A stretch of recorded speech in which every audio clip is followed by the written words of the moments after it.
Have you ever walked away from someone who just couldn't meet you halfway, only for them to suddenly start acting like they care after you've already let go? It's confusing, it's frustrating, and it's all too common, especially when you're dealing with someone avoidant. When an avoidant person finally realizes they've lost you, their behavior can flip in ways you never expected, not because they've changed, but because they lost control. Let's break down the 6 things avoidants typically do when they know they've lost you. They don't come back with full vulnerability or clarity. They come back with subtle signals, half-hearted attempts to open a door they slammed shut. When an avoidant realizes they've lost you, their instinct isn't to lean in with honesty or depth. Instead, they re-emerge with breadcrumbs, tiny, low-effort gestures that are meant to provoke a response from you without requiring any real emotional investment on their part. A late-night message, a casual emoji reply to your story, a song they know you love, shared without context. It's all deliberate. These aren't coincidences. They're small, strategic moves designed to test the waters. This isn't about reconnecting in a healthy, intentional way. It's about easing their discomfort with the silence they now sit in. For someone avoidant, closeness has always been threatening. But distance, that's been their armor. They need it to feel safe, in control. But when that distance becomes permanent, when they feel they no longer have access to you, their need to maintain a sense of control kicks into overdrive. Not because they're suddenly ready to meet your needs, but because the idea that you've moved on without them threatens their ego. What you'll notice is that the breadcrumbs are rarely personal or meaningful. They're safe. They're designed to spark curiosity in you without making the avoidant person vulnerable. They want to know if you'll respond, if you still care, if they still hold space in your life. They'll never come out and say, "I miss you," or "I regret how things ended," because those words imply responsibility. Instead, they might like a photo you posted 3 weeks ago. They might watch your story consistently after months of silence. They might comment on something random that reminds them of a shared memory, but say it in a way that's deliberately casual. This behavior can be incredibly confusing, especially when you've worked so hard to detach. You start to wonder if it means something, if maybe this time they're coming back with new awareness or emotional growth. But often it's not growth, it's discomfort. It's an avoidant trying to regulate their anxiety about losing someone they didn't expect to walk away. The breadcrumbs aren't a sign of change, they're a sign of emotional scrambling. There's a kind of safety for them in not saying too much. Because if they send a vague text and you don't reply, they can tell themselves it wasn't that deep. They didn't risk much, so they didn't lose much. But if you do respond, they feel validated. They still have a place in your heart. And in that moment, their fear of being alone or forgotten is soothed. It's not that they want to move forward with clarity and connection. It's that they want to feel they still matter without actually doing the work to earn that space again. Breadcrumbs are the avoidance way of staying emotionally adjacent to you without stepping into actual intimacy. They want your attention, not your boundaries, your reaction, not your depth. And they often don't even fully realize they're doing it. For them, these small moves feel like reaching out. But from your side, it feels like confusion. It feels like emotional fog. Because they aren't saying enough to give you answers, but they're doing just enough to stop you from fully letting go. The trickiest part is that these gestures can sometimes awaken old hope. If you're not grounded in your own clarity, you might take that little text or DM as a sign they've changed. You might read meaning into their reappearance. And that's the danger.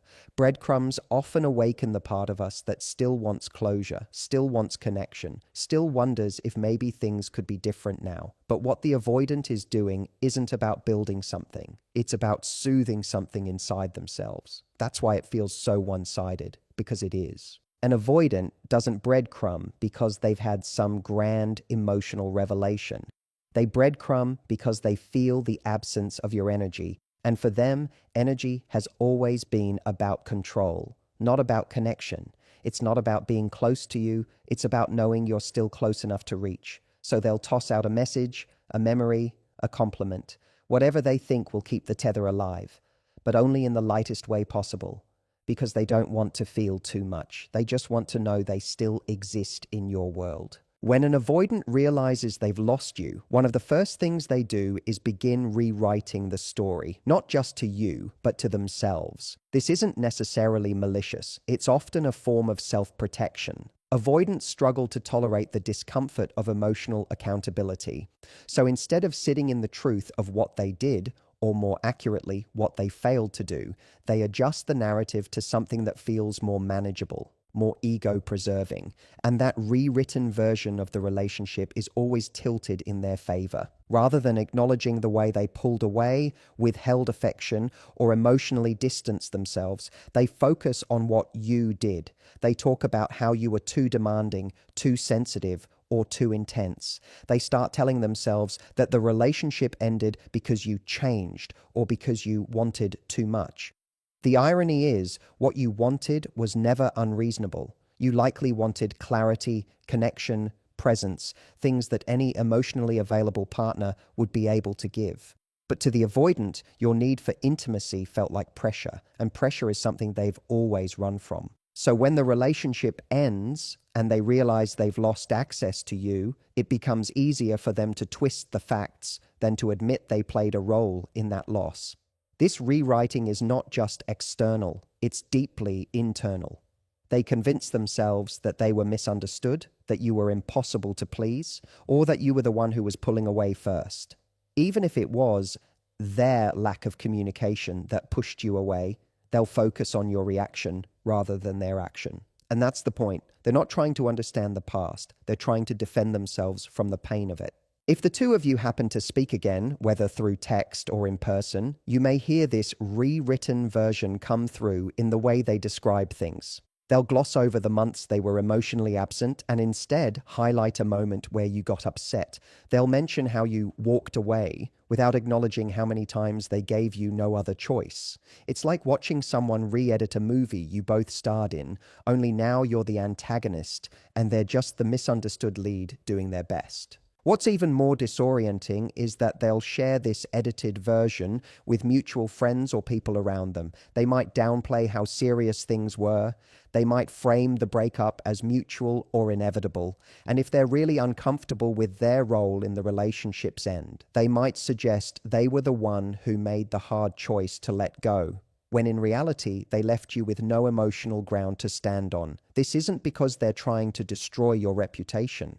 It's because if other people believe their version of the story, it reinforces it for them. It helps them avoid the kind of emotional mirror they've always tried to avoid. The one that reflects their own fear of intimacy, their own inconsistency, their own inability to show up when it mattered. The rewriting also gives them permission to stay distant. If they can convince themselves that the relationship ended because of something you did, then they don't have to face the grief. They don't have to feel the loss. They get to stay emotionally insulated. Because in their version of events, they were never really that invested to begin with, or the dynamic was too flawed to work. This helps them move on in their own way, detached, disconnected, and shielded from self-reflection. It's a painful thing to watch, especially if you know how much you gave, how hard you tried, and how many moments you stayed when you should have walked away. To see someone rewrite history is to experience a secondary kind of heartbreak, because not only did they fail to show up for you when it mattered, but now they're erasing the parts that were real, the parts that meant something. And maybe the worst part is that you'll never get them to see it the way you do. Not because you're wrong, but because they're not ready to look at themselves in the way it would require. They rewrite the narrative to protect their identity, to preserve the idea that they're not the one who pushed love away, that they're not the one who made it impossible for the relationship to grow. And the more they tell that version of the story, the more it becomes truth for them. Not because it's accurate, but because it's easier. Easier than feeling regret. Easier than facing fear. Easier than acknowledging that their avoidance cost them something they weren't prepared to lose. When an avoidant realizes they've truly lost you, something surprising can happen. They start expressing the very affection they once withheld. All the warmth, vulnerability, and validation you longed for during the relationship suddenly starts to surface, but only after you're gone. This shift can feel like a complete contradiction. You spent months or even years trying to pull closeness out of them, trying to feel emotionally safe, trying to hear the words that would have reassured you that they cared. But when you were right in front of them, that affection felt just out of reach. Then suddenly, once you've walked away or stopped responding, they find the words they could never say before. The person who once struggled to open up now says they miss you. The one who used to stay silent in emotionally charged moments now sends you long messages about what you meant to them. They might even say things that resemble emotional awareness, admitting they took you for granted, saying they didn't realize what they had until it was gone, or that you were the best thing to happen to them. But there's something important to understand here. This isn't affection born from clarity, it's affection born from loss, and that's a very different thing. Avoidants often suppress their emotional responses while a relationship is active because closeness feels threatening. Their nervous system associates intimacy with vulnerability and vulnerability with pain or loss of control, so they put up walls. They stay distant, not necessarily because they don't care, but because caring feels unsafe.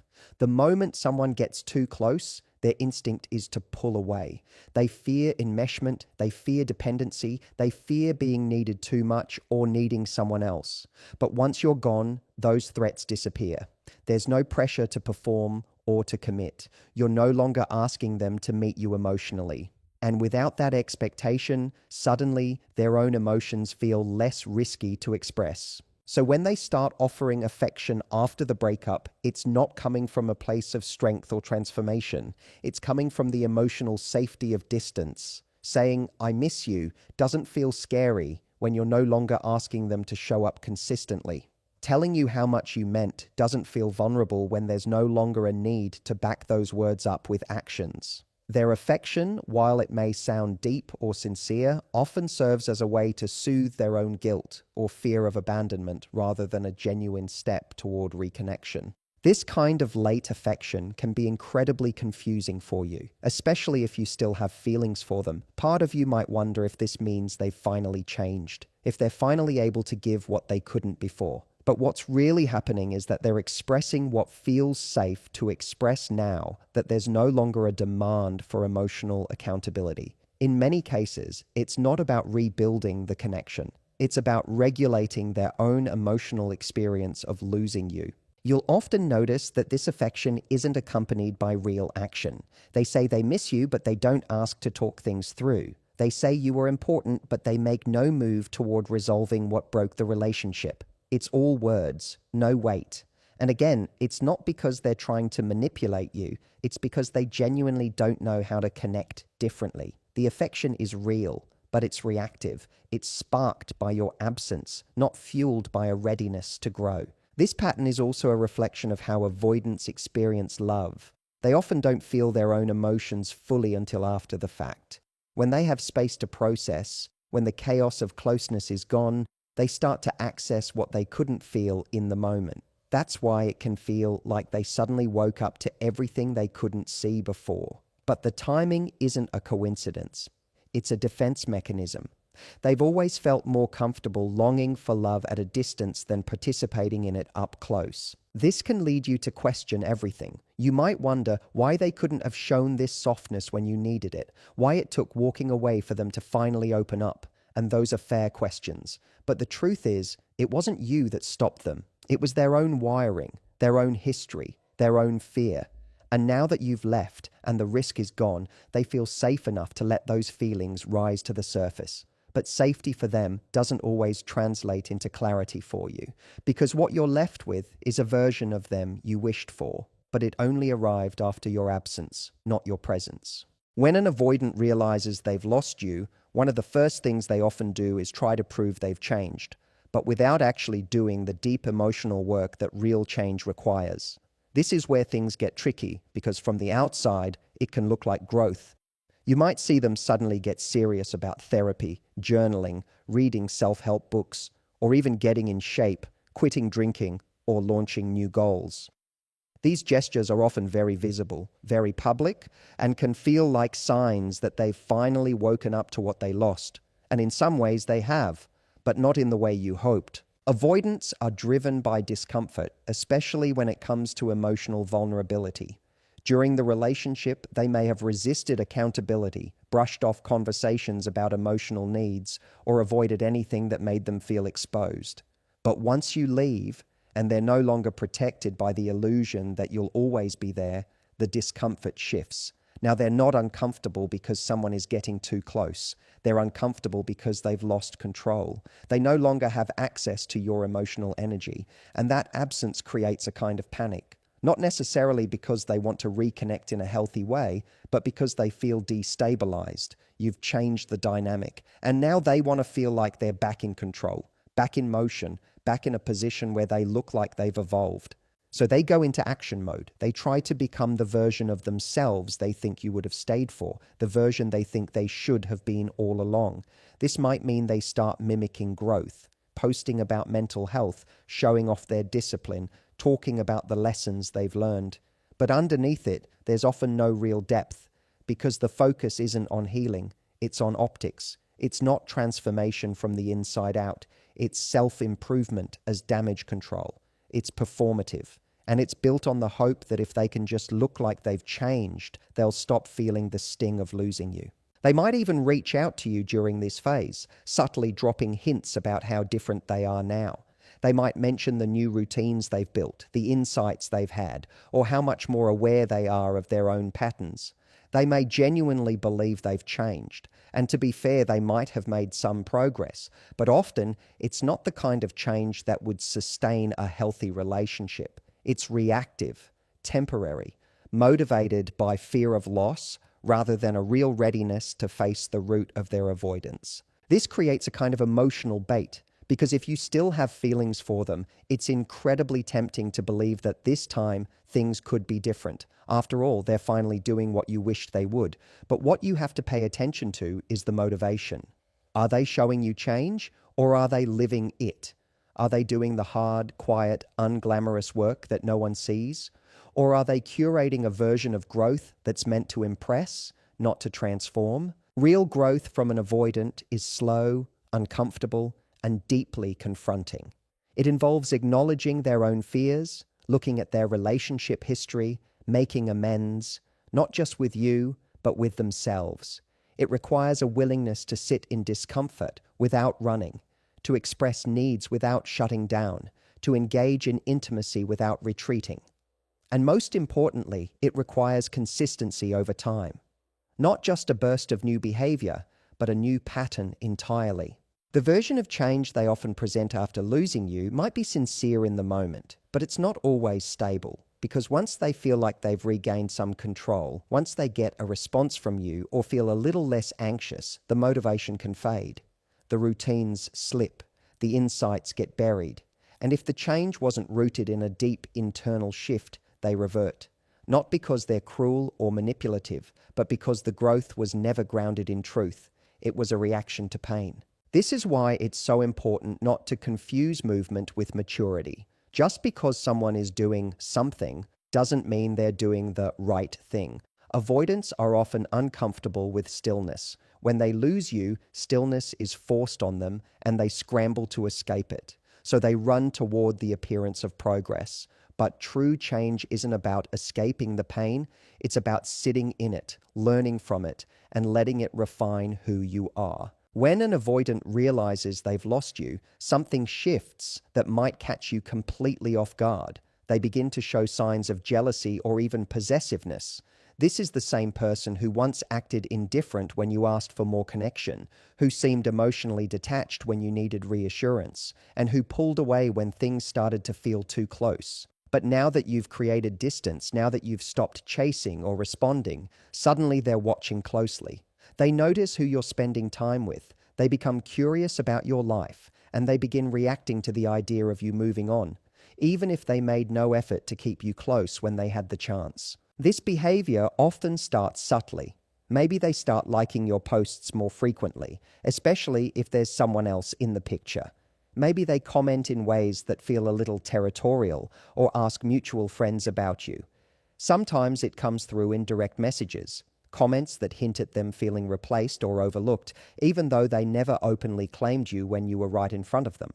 They'll ask questions that seem harmless, but are really designed to gather information. Who was that guy in your photo? Are you seeing someone new? Was that a date you posted about? They might disguise their curiosity as casual interest, but the undertone is clear. They're not okay with the idea of you moving on, even though they did nothing to stop the relationship from slipping away. For an avoidant, control has always been a source of safety. During the relationship, they felt more in control when they kept you at arm's length. Emotional distance was their way of managing vulnerability. But once you walk away, once you stop engaging in the dynamic where they set the terms, they lose that control. And in its place comes jealousy. Not necessarily because they're ready to re-enter the relationship with full emotional availability, but because someone else might now have access to the part of you they always assumed would be there waiting. It's important to understand that this jealousy doesn't always reflect love in the way you want it to. It often reflects ego. The avoidant person might not have been capable of showing up for you emotionally, but they still liked the idea that you were emotionally available to them. You were their safe emotional fallback, the one who would always care, always be there, always hold space. The moment that certainty disappears, the fear kicks in. Not necessarily fear of losing the relationship, but fear of losing their emotional safety net. And so jealousy surfaces, sometimes laced with regret, sometimes cloaked in sarcasm, sometimes wrapped in passive-aggressive comments, meant to make you second-guess your own forward movements. What's confusing is that this version of them can seem so different from the one you knew. Suddenly they're reactive, emotional, even expressive. They say things like, "You moved on fast," or "I didn't think you'd replace me so easily."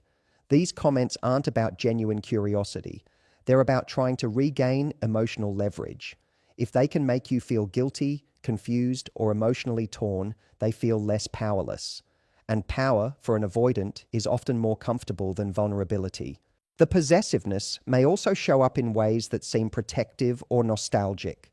They might bring up memories, point out things only the two of you shared, remind you of inside jokes, or reflect on moments that were meaningful, moments they never acknowledged when you were still together. These callbacks aren't always about reconnecting. They're often about reasserting emotional territory. They want to remind you that no one else knows you like they do, that no one else has what you shared. Again, it's less about rebuilding intimacy and more about reclaiming a sense of relevance in your life. In some cases, the jealousy can intensify if they see you happy. If your glow starts to return, if you seem lighter, freer, more connected with life, it threatens the narrative they've told themselves that you were the one who was too much, or that the relationship didn't work because of your emotional needs. Watching you thrive contradicts that story, and rather than confronting the truth of their own emotional unavailability, they project their discomfort as jealousy. They may even try to create doubt, planting little emotional landmines that make you question your progress or your new relationships. What this reveals is that for many avoidants, the loss of your presence doesn't truly register until your energy shifts, until you're not looking back, until you're laughing with someone else, creating new memories, being seen in a way they never allowed themselves to see you, and suddenly they want to be noticed again, not because they've developed the tools to love you better, but because they can't bear the idea of someone else doing what they couldn't. One of the most emotionally disorienting patterns you'll experience with an avoidant person is what happens when they realize they've lost you. They come back just enough to pull you in, only to disappear all over again. This cycle is incredibly painful, not because it's dramatic or explosive, but because it's subtle, confusing, and deeply manipulative in a way they might not even realize they're doing. You'll start to receive messages that suggest regret, interest, or emotional reflection. Maybe they ask how you're doing. Maybe they bring up something nostalgic, a memory you both shared. Maybe they even say they miss you. And because part of you still has questions or lingering feelings, it's easy to feel like this could be the moment they're finally ready to connect for real. You respond. Cautiously at first, then maybe a little more openly as they continue to engage. Their words sound softer now. There's a gentleness, even a sincerity that wasn't there before. And in those moments, you begin to wonder if they've truly changed. If this is finally the emotional version of them that you waited for. It feels like the door you tried to open for so long is finally swinging towards you instead of away. They seem present, interested, maybe even a little vulnerable. And because of that, you begin to let your guard down. You entertain the idea that maybe this time things could be different. But just when you begin to emotionally lean in, they vanish again. No explanation, no warning, just silence. You go from connection to confusion in a matter of days. Suddenly, the messages slow down or stop completely. The energy that felt open and warm is now cold and distant. You try to make sense of what happened. Was it something you said? Did you misread the signals? Are they overwhelmed? You start replaying the conversations, scanning for signs, trying to find an answer that makes it all make sense. But there's rarely a satisfying explanation, because the truth is, this isn't about you. It's about their internal panic. For avoidants, closeness triggers anxiety.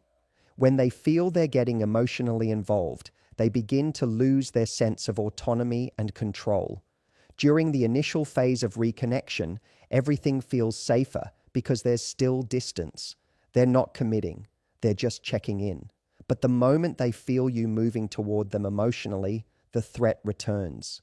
The very intimacy they're drawn to becomes the same intimacy they need to escape. So they disconnect again, not out of malice, but out of emotional overwhelm. They might not even consciously realize they're doing it. All they know is that they felt something rise inside them, an intensity they couldn't manage, and the instinct was to retreat. Behavior often leaves you with more pain than the original breakup, because it reactivates all the feelings you worked so hard to move past. It disrupts your healing process, reopens old wounds, and reintroduces the same confusion and anxiety that defined the relationship. You might find yourself constantly waiting for them to come back again, even though each time they do, it leads to the same result. The absence of consistency is what defines the avoidance return. It's always marked by moments, not momentum. Part of what makes this cycle so difficult to break is the illusion of progress. They say the right things, they show up just enough, and they seem more emotionally present than before.